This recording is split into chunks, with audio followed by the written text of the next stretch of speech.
ചെറിയൊരു സ്റ്റോറി, വലിയ സ്റ്റോറി ഒന്നല്ല.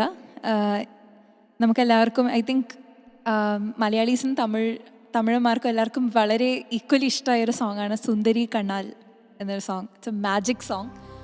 ഈ സോങ്ങിൻ്റെ intro, it's a heavy intro അല്ലേ, അതിൻ്റെ ഒരു സ്ട്രിങ്സ് ഒക്കെ കയറി.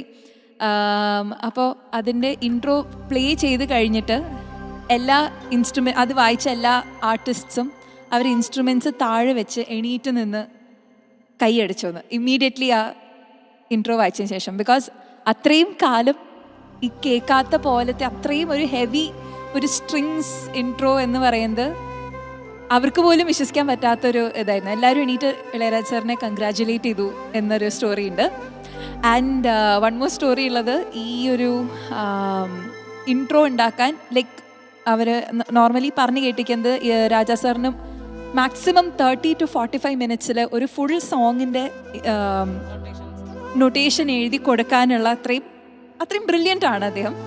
ഈ സോങ്ങിന് മാത്രം അതിനേക്കാളും എനിക്ക് തോന്നുന്നു എക്സ്ട്രാ ഏറ്റവും കൂടുതൽ സമയമെടുത്ത് ചെയ്ത ഒരു സോങ് ആണ് ഇത് എന്നും ഞാൻ കേട്ടിട്ടുണ്ട്. അതാണ് ഈ സോങ്ങിൻ്റെ ടോട്ടൽ മ്യൂസിക് നോക്കുകയാണെങ്കിലും അതിൻ്റെ ആ മെയിൻ മെലഡി എടുക്കുകയാണെങ്കിലും രണ്ടും, അതായത്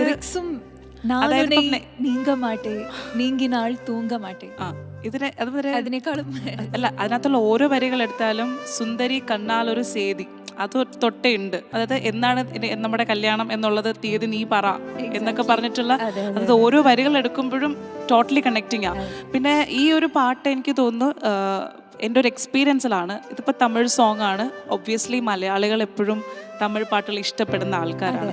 അപ്പോൾ യൂഷ്വലി ഞാൻ ഈ ഒരു മിക്സ്ഡ് മൾട്ടിലിംഗ്വൽ ഷോസ് ചെയ്യുമ്പോൾ ഈ സോങ് ഞാൻ ചൂസ് ചെയ്യും. അപ്പം യൂഷ്വലി ഞാൻ എല്ലാ ലാംഗ്വേജിലും ഉള്ള പാട്ടുകൾ കോമൺ ആയിട്ട് ഇപ്പം എല്ലാവർക്കും അറിയാവുന്ന അങ്ങനത്തെ സോങ്സ് എടുക്കാം. പക്ഷേ ഈ സോങ് ചൂസ് ചെയ്യുമ്പം എല്ലാ ആൾക്കാരും, അതിപ്പം തെലുഗു ക്രൗഡ് ആയാലും കന്നഡ, എല്ലാ ആൾക്കാരും ഇതിനെന്തോ ഒരു അതായത് മാജിക്.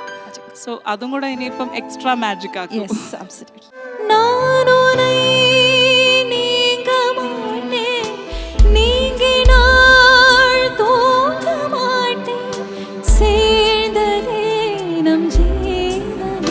സുന്ദരി കണ്ണാലൊരു സേതു சொல்லடி என்னால் நல்ல தேதி